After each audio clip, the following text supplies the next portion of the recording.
Developing a great personality as a woman over 50 is easier than you may imagine. But first, let's set the record straight.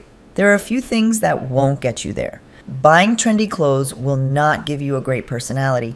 Traveling the world will not give you a great personality. Racking up academic accomplishments will not equate to a great personality. So, what makes a great personality? I'm glad you asked. Remember how effortless it was when you were younger. Your personality could revolve around loving your favorite soap opera, sharing stories about your pet cat, or being unbeatable at card games like bridge. That was just who you were. Someone could strike up a conversation with you, and within a minute, they'd know you as the soap opera-loving, cat-talking bridge master. But now, for some reason, you might feel a bit dull. After being asked about your hobbies or interests for what feels like the 100th time and coming up blank, it can start to seem like you just don't have any. But don't worry.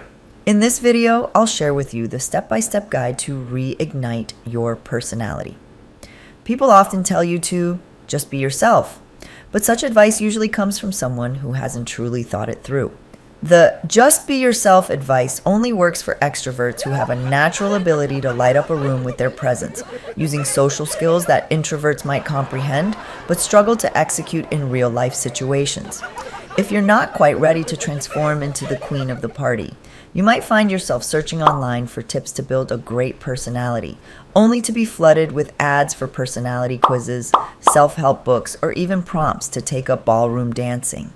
Personality can literally just be boiled down to the first few standout things people think of when they think of you. That friend who's known for her vibrant scarves, we can describe her as colorful, spontaneous, lively. That woman in your book club who's always sharing the most intriguing insights, insightful, articulate, engaging.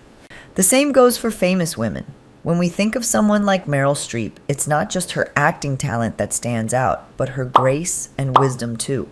Or take Dolly Parton. She's not just a singer, but a symbol of warmth, kindness, and a touch of sparkle. The more memorable qualities someone has, the more personality they seem to possess. So what does that mean for you as a woman over 50? It means that no matter how many wonderful gatherings you host, how many new recipes you try, or how many exercise classes you attend, none of these things alone will give you a great personality, at least not in the way you want. What you should truly care about is being interesting to others, having engaging conversations, and being someone that people remember. Let me say that again. What you should truly care about is being interesting to others, having engaging conversations, and being someone that people remember. The most effective way to become someone that people remember is using a technique I like to call the Standout technique. This approach, originally designed for college admissions to help average students gain entry into Ivy League schools without donating their kidneys, can also guide you in developing a magnetic personality. Let's say you're passionate about gardening. Yes, gardening. I know it's not the most interesting topic, but just hear me out for a moment. You find the art of cultivating a beautiful garden absolutely fascinating. Now picture yourself dedicating a little time each day to nurture your plants, discovering what helps them thrive, reading up on the latest gardening methods, and watching videos that inspire you to create a lush landscape. You might even decide to join workshops or local gardening clubs to sharpen your skills and connect with fellow enthusiasts. In less than a month, you'll have invested more effort into gardening than most people ever will. Gardening might not sound like a big deal, but listen to this. You're talking to your new neighbor, and she asks you, "So, what do you enjoy doing for fun?" "Oh, lately I'm into gardening. It's so fascinating. I've learned a lot of interesting stuff about plants." "Gardening, huh? That's cool. What's the most interesting thing you've learned?" Here's a good one. Did you know tomatoes were once thought to be poisonous? Wait, really? Tomatoes? But they're so delicious. Why would anyone think they were dangerous? I know, it sounds strange, but back in the 1700s in Europe, tomatoes actually had a bad reputation. Aristocrats would get really sick after eating them. Wow, I had no idea. So what was going on? Were they just bad at growing them? Not exactly. The problem wasn't with the tomatoes themselves, but with the pewter plates they used for dining. You see, pewter contains a lot of lead, and when the tomato's acidity reacted with the lead, it released toxins into the food. Oh wow, that's the craziest story I've ever heard about tomatoes. And that's not the wildest part. Some people even thought tomatoes could turn your blood to acid. And from that point onwards, your new neighbor will no longer think of you as just the lady down the street. In her mind, you're now the expert gardener who knows a lot of cool stuff and is a fascinating storyteller who brings history to life. And that, my friend, is how you want people thinking of you. Now, I know what you might be thinking. Gardening sounds tedious, or maybe it's not your thing. But like I've just demonstrated, it's not about doing the coolest thing in the world.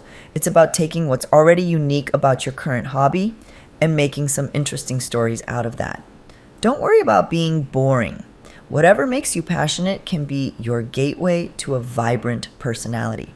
The key thing is to be relatable. For example, in gardening, don't share complex information that a non-gardener might not understand. Gardening, huh? That's cool. What's the most interesting thing you've learned? Did you know that tomatoes are scientifically classified as fruits, more specifically berries, because of their fleshy structure and presence of seeds? Okay, I guess. Always talk about aspects of your hobby that most people can relate with. Despite what you might think, people will be patient and curious to learn about almost any topic, as long as you explain it in a way they can understand. The moment you start using complex terms to sound smart is when you lose them. It's why a good storyteller can make even the most ordinary experiences sound fascinating. Now let me teach you how to weave fascinating stories that entertain your friends. To become a master storyteller, you need experiences worth sharing. It's about living life fully and gaining wisdom along the way. And let me tell you, wisdom doesn't always come with age. It's about the richness of your experiences. Some time back, I was talking on the phone with a lady, and she was complaining of how boring and uneventful her life is. She would constantly say, "I don't have any stories.